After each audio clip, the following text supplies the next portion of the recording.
మహాకుంభ్ 2025లో ఘనంగా ప్రారంభమైంది. ఈ రోజు పోష్ పౌర్ణిమ నాడు మొదటి స్నానం. ఈ సందర్భంగా కోటి మంది భక్తులు సంగమంలో స్నానాలు చేస్తున్నారు.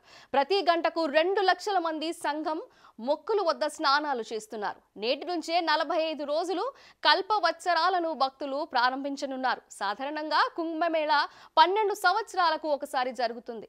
అయితే ఈ రోజు ప్రారంభమైన కుంభమేళా 144 ఏళ్లకు ఒకసారి జరిగే అరుదైన ఘటనగా చెబుతున్నారు. ఈ మహా కుంభమేళ సమయంలో 4 గ్రహాలు ఒకే వరుసలో వస్తాయి. అందుకే ఈ కార్యక్రమాన్ని మహా కుంభమేళా అంటారు.